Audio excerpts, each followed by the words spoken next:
এখনো থমথমে সন্দেশখালী। এবার সেই সন্দেশখালীতেই যাচ্ছেন রাজ্যপাল সিভি আনন্দ বোস। আগামীকাল সন্দেশখালীতে যাচ্ছেন রাজ্যপাল সিভি আনন্দ বোস এবং এই সন্দেশখালীর ঘটনায় ইতিমধ্যেই রাজ্যের কাছে রিপোর্টও তলব করেছেন রাজ্যপাল।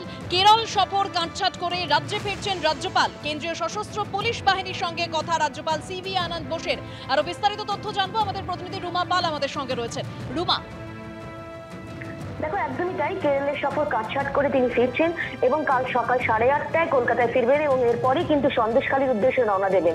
ইতিমধ্যেই জানিয়ে রাখি যে রাজ্যপাল সেন্ট্রাল আর্ম পুলিশ ফোর্সের সঙ্গে যারা আধিকারিক রয়েছেন তাদের সঙ্গে কথা বলেছেন এবং তার সঙ্গে chief vigilance commissioner government of India তাদের সঙ্গে কথা বলেছেন।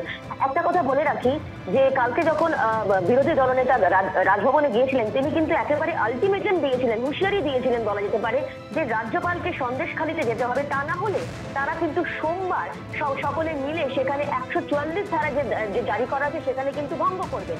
অন্যদিকে জানিয়ে রাখি রাজ্যপালই কিন্তু কড়া বার্তা দিয়েছিলেন এবং বিস্তারিত রিপোর্ট চেয়ে পাঠানো হয়েছিল রাজ্য সরকারের কাছে।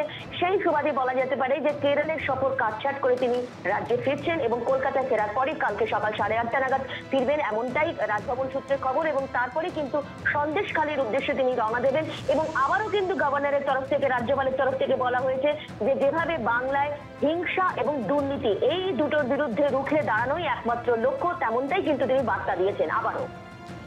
ধন্যবাদ রুমা।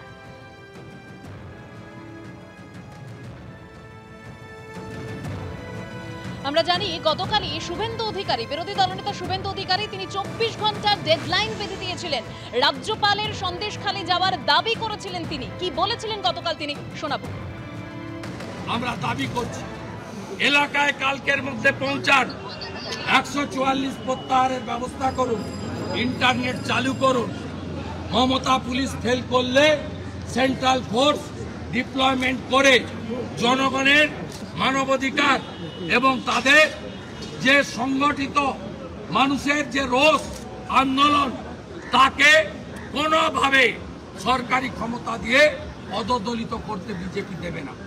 আমাদের মহিলা মোর্চা, যুব মোর্চা তারাও পথে নামতে চলেছে। আমরা ভারতীয় জনতা পার্টির এমএলএরা সোমবার দিন অ্যাসেম্বলিতে জড়ো হয়ে 144 ভাঙার জন্য সন্দেশখালী যাব।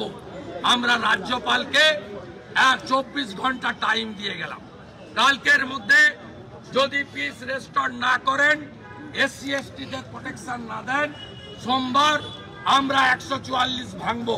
কত ক্ষমতা আছে অ্যারেস্ট করুন আমাদের, আমরা দেখতে চাই। আর গভর্নরকে বলে গেলাম, তার সেক্রেটারিকে, ওএসডি কে, যে ভাইপো এখানে এসে 7 দিন ধরে ছামড়া বেঁধে বিনীত গোয়েলের সৌজন্যে এখানে ধর্ণা নাটক করেছে। আমরা সন্দেশখালীকে বাঁচানোর জন্য আপনার কাছে আসছি এবং আপনি কিছু না করলে লাগাতার ধর্ণা আপনার সিঁড়িতে বসে বিজেপির এমএলএরা দেবে। সন্দেশখালীর গ্রামবাসীরা যাদের বিরুদ্ধে অভিযোগ করেছিলেন শেখ শাহজাহান, উত্তম সর্দার এবং শিবু হাজরা, তার মধ্যে উত্তম সর্দারকে গ্রেফতার করা হলেও এখনো পর্যন্ত শেখ শাহজাহানের কোনো খোঁজ পাওয়া যায়নি, শিবু হাজরাও বেপাত্তা। এমতো পরিস্থিতিতে পুলিশের ফের আশ্বাস যে যদি কোনো অভিযোগ থাকে তাহলে জানান এবং তদন্ত করে ব্যবস্থা নেওয়া হবে।